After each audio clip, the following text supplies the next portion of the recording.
കേന്ദ്ര സഹമന്ത്രി Suresh Gopi Guruvayur Devaswom English medium സ്കൂളിലെ 137 നമ്പർ പോളിംഗ് ബൂത്തിൽ വോട്ട് രേഖപ്പെടുത്തി. രാവിലെ 6:30യോടെയാണ് അദ്ദേഹം പോളിംഗ് ബൂത്തിലെത്തിയത്. വരി നിന്ന് മൂന്നാമത്തെ വോട്ടാണ് അദ്ദേഹം രേഖപ്പെടുത്തിയത്. NDA സ്ഥാനാർത്ഥി അഡ്വക്കേറ്റ് ബി ഗോപാലകൃഷ്ണൻ, BJP ജില്ലാ പ്രസിഡന്റ് അഡ്വക്കേറ്റ് സി നിവേദിത എന്നിവരും അദ്ദേഹത്തോടൊപ്പം ഉണ്ടായിരുന്നു. ഗുരുവായൂരപ്പന്റെ മണ്ണിൽ ആദ്യമായി വോട്ട് രേഖപ്പെടുത്താൻ കഴിഞ്ഞതിൽ സന്തോഷമുണ്ടെന്ന് അദ്ദേഹം പറഞ്ഞു. BJPയുടെ കേരളത്തെ വിജയത്തെക്കുറിച്ച് ഉള്ള മാധ്യമപ്രവർത്തകരുടെ ചോദ്യത്തിന് അത് സർപ്രൈസ് ആണെന്നായിരുന്നു അദ്ദേഹത്തിന്റെ മറുപടി. ശോഭാ സുരേന്ദ്രൻ വോട്ടിന് പണം വാങ്ങിയെന്ന ആരോപണത്തെക്കുറിച്ച് ചോദ്യത്തിന് പ്രതികരിക്കുന്നില്ല എന്ന് പറഞ്ഞെങ്കിലും ശോഭയെപ്പോലെയുള്ളവരുടെ മുന്നേറ്റം തടയാൻ ചിലർ മുൻകൂട്ടി നിശ്ചയിച്ചിരിക്കുകയാണെന്നും അത്തരം ചെപ്പടി വിദ്യയൊന്നും ഇവിടെ വിലപ്പോകില്ലെന്നും അദ്ദേഹം പറഞ്ഞു.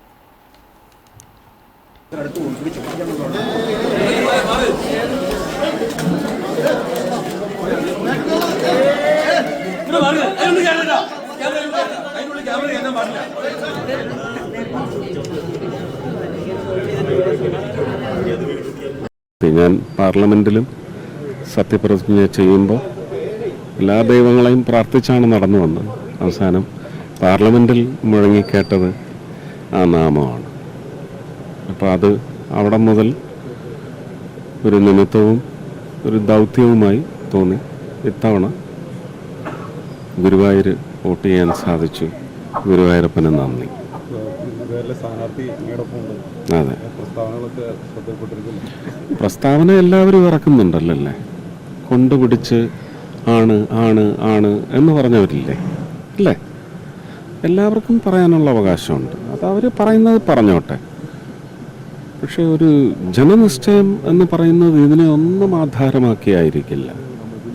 ജനങ്ങൾക്ക് ഓരോ കാലഘട്ടത്തിലും മാറി വരുന്ന ചിന്താഗതി. ഈ കാലഘട്ടം 12 വർഷത്തെ ഞങ്ങളുടെ ഒരു ഭരണ മികവ് ദേശവ്യാപകമായി, അതും BJP ഭരിക്കുന്ന സംസ്ഥാനങ്ങളിലല്ലേ ഉള്ളൂ എന്ന് ചോദിച്ചാൽ ആവൂ, അങ്ങനെ ആകൂ. അതെ അതെ, 2009 മുതൽ തിരുവനന്തപുരത്ത് ഭയങ്കര മുന്നേറ്റമല്ലേ? ആ മുന്നേറ്റം പിന്നെ നമ്മൾ വേറെ എവിടെയാണ് കണ്ടത്? കോർപ്പറേഷൻ ഇന്ന് വരെ പിടിക്കാൻ പറ്റിയിട്ടുണ്ട്. പിന്നെ നിങ്ങൾ ആരോടായി കണക്ക് പറയുന്നത്? അതൊക്കെ ചുമ്മാ അറ്റാക്ക് ചെയ്യാനുള്ള ഒരു കണക്ക്, അത്രയേ ഉള്ളൂ. അതൊന്നുമില്ല. ജനങ്ങൾക്ക് വ്യക്തികളിൽ കാലത്തിന് അനുസൃതമായ സമീപനത്തിലൂടെ അവരുടെ മാറ്റങ്ങൾ അവരുടെ വോട്ടിൽ രജിസ്റ്റർ ചെയ്യും. ഞാൻ 2 പ്രാവശ്യം നിന്ന് തോറ്റിട്ടല്ലേ.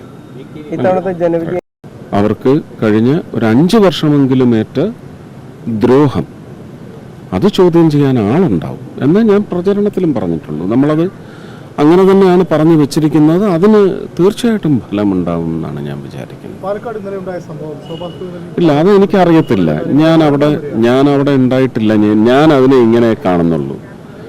ഞാൻ മെനിഞ്ഞാന്നത് മണലൂരുണ്ടായപ്പോൾ ഞാൻ പറഞ്ഞു, ചില ആൾക്കാർ ലിസ്റ്റ് ഇട്ട് വെച്ചിട്ടുണ്ട്. ഇവരെ നശിപ്പിച്ചില്ലെങ്കിൽ ഈ പാർട്ടിക്ക് അവരെ കൊണ്ട് ഗുണമുണ്ടായി മുന്നേറ്റമുണ്ടാവും. അപ്പോൾ ആ വ്യക്തികളെ ഹത്യ ചെയ്ത് ഇല്ലാതാക്കുക. ഞാൻ ഫ്രം ഡേ 1 ഞാൻ വന്ന് ഇറങ്ങിയപ്പോൾ മുതൽ എന്തൊക്കെയാണ് പറഞ്ഞത്? എൻ്റെ വിഷയം നിങ്ങൾ കൊണ്ടുവന്നു, അദ്ദേഹം തന്നെ പൊളിച്ചടുക്കിയില്ലേ? സ്റ്റിച്ചിടാൻ പറ്റാത്ത പരുവത്തിൽ കയറി തന്നില്ലേ? ജയിച്ച് കയറി പോകുന്നു എന്ന് പറയുന്ന ഭയപ്പാട് വരുമ്പോൾ ഒന്ന് എങ്ങനെങ്കിലും ഒഴിവാക്കിയെടുക്കണം. എനിക്കെതിരെ എത്ര പെറ്റീഷന് കളക്ടർക്ക് പോയത്? അതെല്ലാം തരണം ചെയ്ത് എൻ്റെ റിസൾട്ട് പോലും ആ കളക്ടർ അനൗൺസ് ചെയ്തെങ്കിൽ ഇപ്പോഴും കോടതിയിൽ പോവുമല്ലേ? അപ്പോൾ ഇപ്പം ശോഭ ജയിച്ച് വന്നു കഴിഞ്ഞ് MLA ആയിട്ട് മര്യാദയ്ക്ക് ഇരിക്കാൻ സമ്മതിക്കരുത്. അന്നും കോടതിയിൽ പോകാൻ വേണ്ടി ഇപ്പോഴേ ഒരു തുണ്ട് അവിടെ എഴുതി വെക്കുക. അത്രയേ ഉള്ളൂ. ഇത് ഒരു തുണ്ട് മാത്രമാണത്. തുണ്ടെന്ന് പറയുമ്പോൾ എല്ലാ അർത്ഥത്തിലും നിങ്ങൾ എടുത്തോളൂ.